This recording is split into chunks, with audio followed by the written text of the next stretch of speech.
who was always anti-Diddy and was always speaking about Diddy as a problematic person was 50 Cent. He would do a lot of foul shit, like behind the scenes, he would do some foul shit, like. But I also didn't participate. I also didn't go to those parties. The moment Diddy caught sight of 50 Cent walking into the courtroom, everything changed. His carefully constructed facade shattered in an instant. His eyes widened, his jaw clenched, and his fingers trembled beneath the table. That polished, untouchable music mogul persona we've seen for decades? Gone. By the third day of the trial, multiple witnesses confirmed what many suspected. Diddy completely unraveled the second 50 Cent publicly aligned himself with Cassie. What happened next left the entire courtroom in stunned silence. And it might just be the turning point that flips this entire case on its head. If when you continuously call Puff gay, does that affect your relationships in Hollywood? I don't call him gay. I said, Let me read it, Fifth. Oh my God. Sorry I can no longer help you guys. Soon you will all be gay and happy. You are all now left under leadership of Puffy Daddy. Report to the nearest rainbow. Dinner Thieves in theaters January. Oh, that's why he says things. He doesn't even know what he's saying is like fruity. You know what I'm saying? Like, he said something fabulous and he goes, but me and you, we ain't party. Like, we need to party. What is he talking about? That's the kind of stuff. When people say that to me, I get a little uncomfortable. I get uncomfortable. Like, he said something to me one time, a long time ago. At Chris Lighty's wedding, he told me he'd take me shopping. I looked at him like, what'd you just say? Let me move, man, before I do something. You're gonna make me mess up the wedding. Oh, that's a nice gesture. Let me get out of it. On Diddy. Combs spent 3 decades building his empire by obsessively controlling every detail of his image. For 30 years, we watched him glide across red carpets with that signature, calculated grin, handle hard-hitting interviews with ease, and weather scandals without ever breaking a sweat. He curated the persona of the unshakable mogul, always. Calm, always in command. Remember that 2017 interview when he was questioned about alleged hush money to former employees? Diddy didn't flinch. He smiled, adjusted his designer blazer, and smoothly rerouted the conversation like a pro. Or when his upscale restaurant venture crashed in 2012, he still showed up to the closing party acting like it was all part of some grand plan. That was classic Diddy, never letting the public see a single crack in the armor. Behind the scenes, that image wasn't just luck, it was strategy. Sources close to the bad boy camp revealed that Diddy employed a specialized team of 12 people solely focused on managing his public persona. From crafting tailored responses to coaching his facial expressions, nothing about the public-facing Diddy was ever left to chance. One former assistant even recalled how Diddy would spend hours rehearsing lines in front of mirrors before television appearances. He kept a media coach on retainer year-round, whose job was to simulate stressful scenarios just to make sure Diddy could maintain his cool under fire. But those designer shades couldn't hide everything. Former employees whispered for years about explosive anger issues. There were 2 Diddys, one ex-Bad Boy Records staffer confided. The smooth operator the world knew, and the man who would smash phones against the wall if things didn't go his way. These stories stayed buried for years, unconfirmed, unchallenged, and overshadowed by Diddy's carefully orchestrated brand. That is, until the trial. The first public cracks began to show just before court proceedings even started. Cameras caught Diddy aggressively snapping at a fan who asked for a selfie outside his attorney's office. Then came the pre-trial press conference, where he gripped the podium so tightly his knuckles turned bone white. Seemingly minor slips, but for a man who had poured millions into image control, they spoke volumes. Crisis management expert Tanya Rodriguez broke it down. Figures like Diddy build their persona like a fortress, but under enough pressure, even the strongest walls start to fracture, and when they do, the collapse can be fast and total. And collapse it did. On the third day of trial, according to multiple eyewitnesses, the Diddy we knew, cool, collected, untouchable, disintegrated in real time. Court reporter Marcus Jenkins described watching Diddy physically tremble as certain pieces of evidence were presented. His leg was bouncing so violently that the entire defense table shook. Jenkins said Diddy interrupted his own attorney 3 times during testimony, each time louder and more unhinged, until the judge finally stepped in and warned him to stand down. The breaking point came when Diddy exploded in the middle of A witness's statement, prompting Judge Harmon to issue a stern threat. One more outburst and he'd be held in contempt.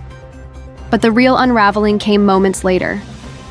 Just as Diddy began to collect himself, the courtroom doors opened, and in walked the one man who could turn this case on its head.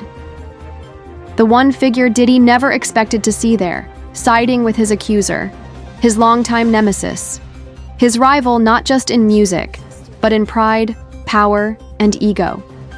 50 Cent. Eyewitnesses say that the moment 50 entered the courtroom, every trace of color drained from Diddy's face.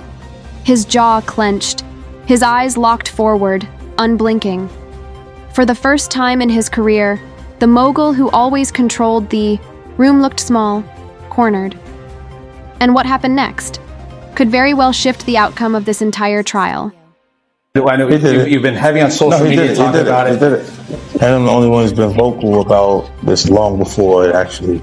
But I also didn't participate. I also didn't go to those parties. Yeah. So a lot of the celebrity culture that you don't hear saying anything is because they participated. Was there a reason you never went to those parties back in the day? I'm just not with all that 50 shit. Like all of the stuff that he's doing, I'm not into that type of stuff. I'm just a little more, maybe you could say, baby. That every person who has tried to speak out about this, who has tried to speak out about the industry, the type of people that are controlling the industry, the attacks that people face from the media if they try to speak out, is always the same. They're called crazy. And an example of one such individual who went through those sorts of attacks is the actor Orlando Brown. He was on Disney saying a lot of things that at the time sounded crazy, particularly about Diddy. Take a listen. The requirement is you gotta say no to Diddy. If it's new booty in the building, you know he's gonna get it. Don't take your girlfriend to a Diddy party. You can take the... To me, is the fall guy. We are still seeing a major effort to protect the big names, just like with Jeffrey Epstein. Tell him the story. Tell him the story. So we talking about rumors, right? Yeah. And we, when you Google his name, there's a rumor that pops up that he was Diddy's boy toy. Oh shit! Right? Wait, so this is so Charlamagne said it's not true, but I told after he brought up the stuff with you, I said, you know what 50 gonna say when he meets you? Oh no, I don't know that was going on. You know, I can't wait to run into him again. What you gonna say to him? Puffy was playing with your booty in Miami. You know what 50 gonna say to you when he sees you? What? I heard Diddy touch your butt. Yeah. Wait till I see him. Wait till I see him. I'm like, yo. The fierce rivalry between 50 Cent and Diddy isn't just music industry folklore. It's a deeply rooted grudge that's stretched across nearly 2 decades. These two haven't merely exchanged diss tracks or traded jabs in interviews. They've waged psychological warfare. Since the early 2000s, 50 has made it a personal mission to challenge and antagonize Diddy, calling him out on radio, during press runs, and most infamously, across social media. Who could forget the time 50 insinuated that Diddy might know more than he was letting on about Biggie's murder? Or the relentless trolling about Diddy's private life? This wasn't industry banter. It was personal. So when 50 Cent walked into that courtroom on day 3, clad in a custom-tailored black suit, his signature sunglasses gleaming under the fluorescent lights, everything stopped. Court reporter Janelle Martin described the atmosphere as eerily still. You could hear phone vibrations from people's pockets, she said. Diddy, mid-conversation with his lawyer, froze. His head jerked up, and according to 3 separate witnesses, his face morphed from confusion to disbelief, and then to something rare and raw: fear. No one expected 50 to show up in person. Sure, he'd been relentless online ever since Cassie filed her lawsuit. He reposted that damning hotel surveillance footage from 2016, the one where Diddy appeared to corner Cassie in a hallway, captioning it, "Money can't hide who you really are."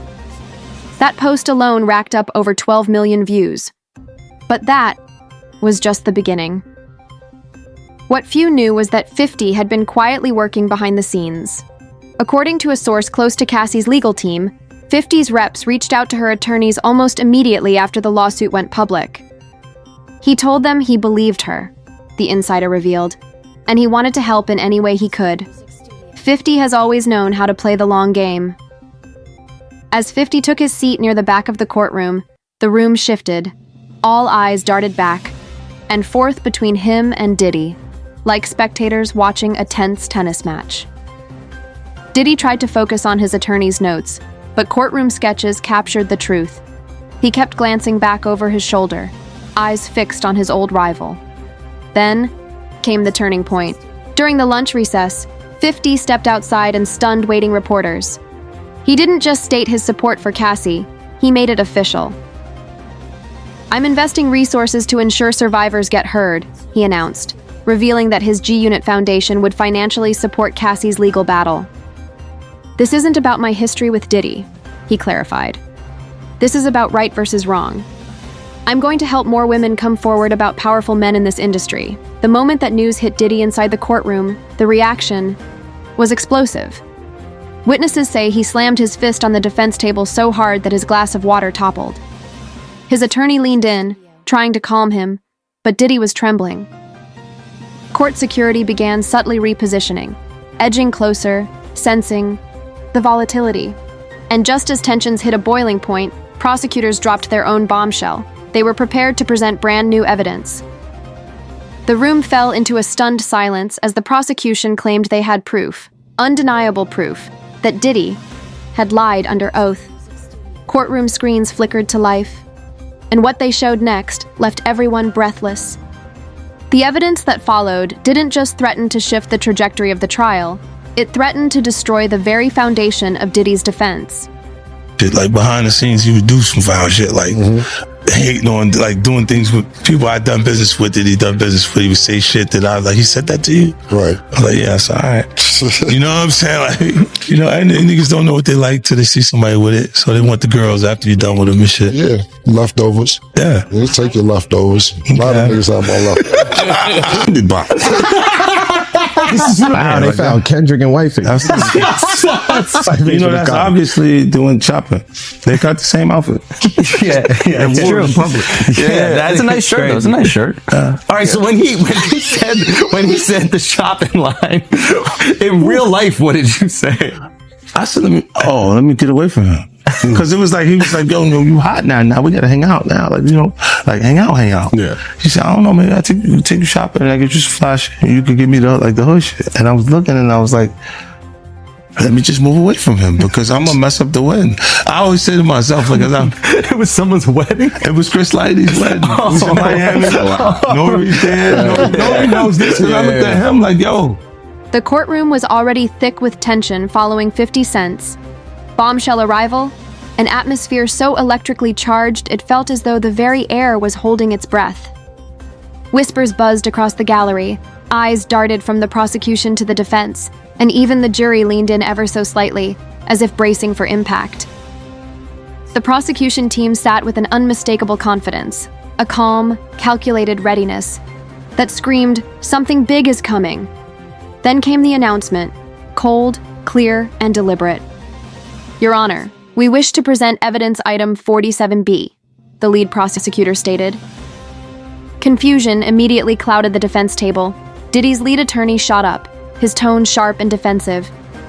"Your Honor, we haven't been provided with any item labeled 47B in discovery," he objected. But something about the prosecutor's steady expression suggested this wasn't a misstep. It was a strategic ambush. The judge promptly called both legal teams to the bench. For nearly 5 tense minutes, they whispered and argued, while Diddy sat alone, glancing nervously over his shoulder at 50 Cent, who hadn't moved a muscle since entering.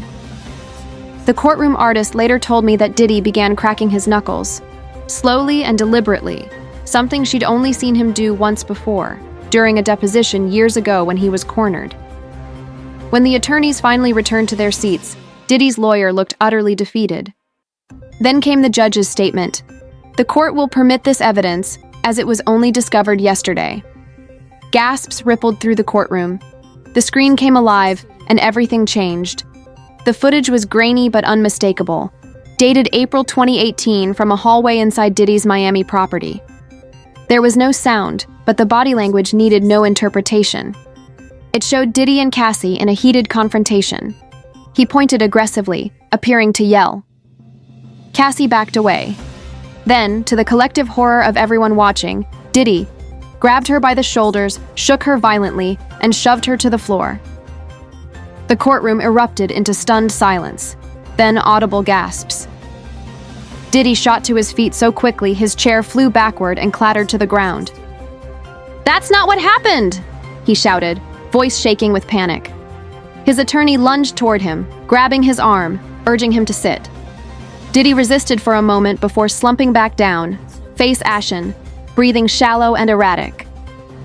A court officer subtly stepped closer to the defense table, watching him closely. What made this footage utterly devastating wasn't just the violent imagery, it was the brutal, inescapable contradiction it presented. Just the day before, under oath, Diddy had stated, "I have never in any instance physically confronted Ms. Ventura or any woman. There are no videos or evidence of such behavior because it never occurred." The prosecution replayed that clip of his testimony side by side with the new footage. The contrast was damning. As the courtroom reeled, Diddy unraveled. He shook his head repeatedly, muttered incoherently to himself, and at one point, lowered his head onto the defense table in what can only be described as utter defeat. His attorney requested an emergency recess. The judge denied it firmly. "We will continue with the proceedings. Mr. Combs needs to maintain his composure." Later, the bailiff confided to a reporter, "I've never seen anything like it. It was like watching someone unravel in real time." And as court adjourned that day, the ripple effects spread like wildfire. Hollywood was ablaze, agents, artists, executives frantically messaging one another, questioning old alliances. The silent fortress Diddy had built around himself for decades, reinforced by NDAs, loyalty, and fear, began collapsing under the weight of undeniable evidence. Even his most famous friends, once too loyal or too afraid to speak out, now seemed to sense the tide had turned. The man who had once ruled the industry with charm and intimidation had been publicly, irrevocably exposed, and the exodus from his circle had only just begun. Only one calling this out. I look like I've been the crazy guy for a long They time. said you're a hater. They said You're a you're hater. crazy. You do this. Yeah, and now everybody's complaining. My ass is hurting. There's all this shit that's coming. 50, you can't make jokes about it. No. The internet might come for you, bro. All I'm saying It might come from you. You see it now. All of these complaints. People were damned. They were and pillaged. This is what was going on. Right? And what do I get for I went through years of a hater. You're a hater. You want this and that. I'm just watching. Like, I look at things and go, when you see the new lawsuit coming with Jay, the part with Jay, I go, oh, shoot. Like, I think about it, I go, that had to be there. So when I was saying that he was missing, he just wasn't actively being out there because they was dealing with that. Wait, do you think there's truth to the Jay thing? There's no way. Like that, look, you know what's like if you say, I have this thing where I'm conflicted when it takes you 20 years to remember something happened to you. Yeah. Okay. I don't know. I go also 10 years, 20 years later, it comes back, and it's like all of Puff's problems are coming from the ministers touching little boys. What you mean? The laws are the way they are because For years, Diddy was protected by an unbreakable wall of celebrity loyalty. A-listers flocked to his exclusive parties, lined up to collaborate on chart-topping tracks, and fiercely defended him whenever whispers of controversy threatened his name. Hollywood, it seemed, had a silent agreement. No matter what surfaced, Diddy was off limits. Speaking against him meant risking your career, your invitations, your alliances. That's how powerful he was. That's how insulated he remained. But all of that changed on day 3 of the trial. The devastating courtroom footage of Diddy allegedly confronting Cassie was already a seismic event. But it was his complete emotional breakdown in front of the jury that truly shook the foundation of his public persona. For the first time, the man who had carefully curated his image for decades was exposed, vulnerable, and visibly unraveling. Yet what truly broke the dam wasn't the video. It was 50 Cent. When 50 publicly aligned himself with Cassie, he didn't just take a stand. He gave others permission to do the same. 50 coming out for Cassie broke the dam. An industry insider told me. Suddenly people realized they could support her without being the first, and without risking it all. What followed was a tidal wave. Within mere hours of 50's courtroom appearance, the entertainment world split into visible factions. The digital severing began almost immediately. Usher, who once shared studio sessions and friendship with Diddy, quietly unfollowed him on Instagram. Mary J. Blige, practically family to Diddy during the bad boy era, did the same. Then came Justin Bieber, who once called Diddy a mentor. Not only did he unfollow him, but he wiped every photo they had together from his account. These weren't subtle moves. These were strategic withdrawals. High-profile signals that Diddy was no longer untouchable. Social media turned into a battleground. Celebrities began posting cryptic messages, none mentioning Diddy by name, but the intent was unmistakable. Lizzo simply posted, "Believe women." The Weeknd shared a black screen with the words, "Power doesn't equal truth." Even Drake, known for avoiding public drama, posted, "The truth always surfaces eventually, just hours after the footage leaked." Some stars abandoned subtlety altogether. Cardi B took to Instagram Live, declaring, "I've seen this type of behavior in the industry for years. It's time we stop protecting wrongdoers just because they got money." She didn't need to say his name. Everyone knew who she meant. And behind the scenes, the silence was even louder. A member of Diddy's management team confided that phone calls once answered on the first ring were now being ignored entirely. He reportedly called Rihanna 6 times following the incident. She hasn't picked up once. Similar stories swirled about Beyoncé and Jay-Z, once allies, now reportedly refusing to issue statements of support despite desperate outreach from Diddy's camp. Meanwhile, Cassie's support surged like never before. Former collaborators of Diddy began quietly contacting her legal team, volunteering to testify. Artists who had once remained silent out of fear were finding their voices. In one emotional gesture, Lady Gaga sent Cassie flowers with a handwritten note that simply read, "I believe you." According to someone close to Cassie, such a show of support would have been unimaginable just a week prior.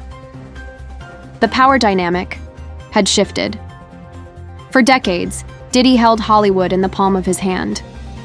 But now, that grip was slipping. The very celebrities who once built him up were now walking away. One by one, post by post, silence by silence. The whispers had become roars. And while Diddy scrambled behind the scenes to contain the damage, it was already far too late. His empire wasn't just cracking, it was collapsing. And the real explosion, the one that would truly define this trial, was still on the horizon. It's a simple suit situation, but it's like 20 mil, I can say it. You still had the blackest face out. You still had to mimic his voice because he's like, but his voice wasn't even that different. And a little deeper. I was like, almost like, no, that's you, young buck. Yo, I almost felt like it was. I almost knew who it was. You know what I mean? I was like, nah. You heard what he just said, right? He's like, yo, certain things they let it go by because it's Puff. Like they would look, like he would say stuff, and it's like he wasn't like in the closet, he was like in the hallway. Now you see so much shit that you go, wait. No, this was visible, guys. He was in the hallway. We saw the video. You saw that video. It comes out later. You like, that's not the closet. That's the hallway. He didn't give a fuck. Like, you could tell that he was already. Nah, New York is dope. Because when Fab, he was like, yo, Fab, we ain't party. Fab was like, nah, we partying tonight. He's like, no, like, but they did party. Yeah. And I'm like, yo, they let that one go? Like, I had to say something about it later because I was like, oh, it was free. The final explosion came swiftly and violently on day 3. The courtroom now a powder keg ready to ignite. Packed to capacity, the room buzzed with tension. Reporters were wedged into every corner. Celebrity attendees sat stone-faced in the gallery, and 50 Cent remained in his seat, arms crossed, his expression unreadable. Diddy had been visibly unraveling, all morning. According to court clerk Melissa Johnson, he kept leaning over to whisper to his attorneys, each time louder, more desperate. His leg jittered beneath the defense table, his tie loosened and retightened multiple times, a man teetering. On the edge, everyone could feel it. Something was about to snap. Cassie took the stand at 2:30 p.m. Her presence was undeniable, calm, clear, unshaken. She looked each juror in the eye as she recounted a disturbing 2019 incident. "He said he made me," she testified, "and he could destroy me just as easily." Before she'd even finished, Diddy began shaking his head violently. His lawyer placed a hand on his arm, urging him to stay composed. Even the judge took notice. Court reporter Damon Williams later confirmed.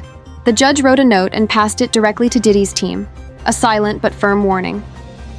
But it wasn't enough.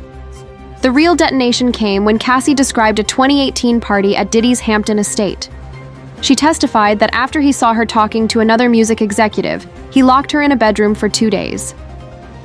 As she spoke, Diddy's face changed completely.